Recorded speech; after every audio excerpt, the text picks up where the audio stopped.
here, period there, capital. Oh no, that's not a capital. Okay, nice. Capital. Period. Capital. I forgot. Period. Whoops. There it is. Okay, but now it's perfect. Great. Okay, last one. I read my writing aloud to listen for fragments and run on sentences. Now, you read it to me a couple times. I remember our teacher saying that we're not allowed to start sentences with but and so. I wonder if we should do something to fix that, because that kind of makes them fragments, doesn't it? And we don't want fragments. We don't want you to get in trouble. Well, I remember she said instead of starting a sentence with but, we could start with however. Well, okay, that makes sense. Yeah, that's a good transition word. Let's change it. However, I like the way that sounds too. Makes me sound smart. You are smart. Okay, so would it be a run-on if you said, however, the animals didn't want him to, so they tell him that the tree is their home? I know this one. It wouldn't be if you put a comma, so period. Oh, okay. Yeah. Okay. Comma. So, you want to read it one more time just to make sure it makes sense? Great. Okay, top tree. There was a man who wanted to chop the tree down. However, the animals didn't want him to, so they tell him the tree is their home.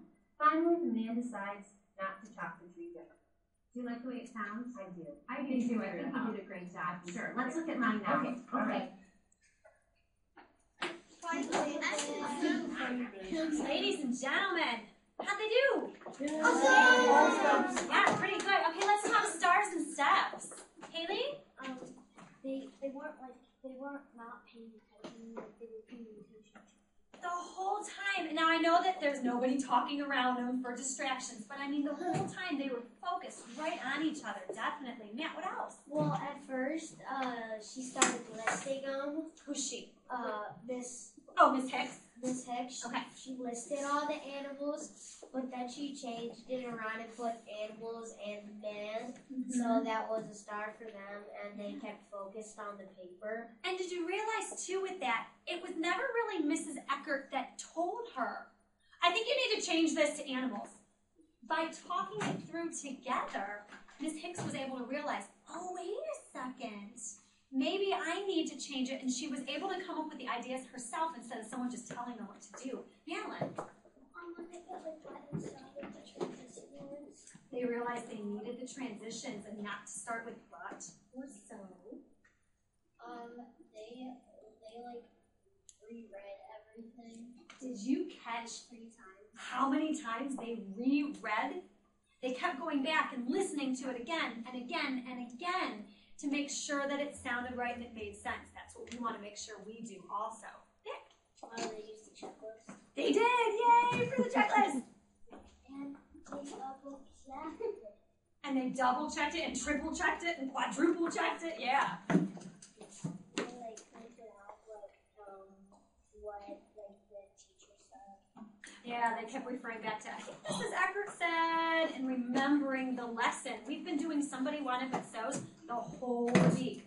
So thinking back to those things that I repeat over and over and over again. Gabby? They were all working together, and they weren't like slouching off of their desks or anything. Yeah. You know what I really liked too? Throughout the whole time they were working, did you hear how Mrs. Eckert sort of complimented Mrs. Hicks a couple times? Wow, that sounds, instead of saying, you have too many details, this is terrible. Wow, you have a lot of details, that's great. I don't think we're supposed to have that many details, but hey, you did a nice job with them. Like, giving her that confidence instead of just putting her down, oh, you're not supposed to do that. Make her feel good and then make her realize, but maybe I shouldn't have done it like that. She didn't give her the answer. She like told her maybe you should fix this instead of, oh yeah, you need to fix this to this. And a lot of times too, I think she asked her a question about it, which made Mrs. Hicks start realizing that there might have been a mistake. So I think asking questions could help too. After she finished the but and sentence, she used good transition words. Miss Hicks remembered that word, however. I like it when Mrs. Hicks, when Mrs. Hicks was reading and Mrs. Eckert wasn't looking around. Yeah, very good listener she was. They wrote something wanted but so on top of the paper. Yeah, now you guys have that already, your somebody wanted but so sheet, but if they didn't have it, they did a quick reminder as they worked through. Miss Eckert was looking through Miss Hicks's work. She didn't say, oh, just cross out that whole sentence. Yeah, there was one time where they had been talking about it, so she said, yeah, then let's just cross that off. But they had already talked about it, and she let Miss Hicks think of a good way to change it. Yeah, make it right. 2 more, and then we're going to move on. Haley. And then she kind of like said, somebody wanted that so at the top of the paper. Yeah. And then to remind them. To remind them. And last one. Oh, she took it. Okay. Okay, so ladies and gentlemen, to organize ourselves, we're going to head back to our seats and grab our own somebody wanted but so's.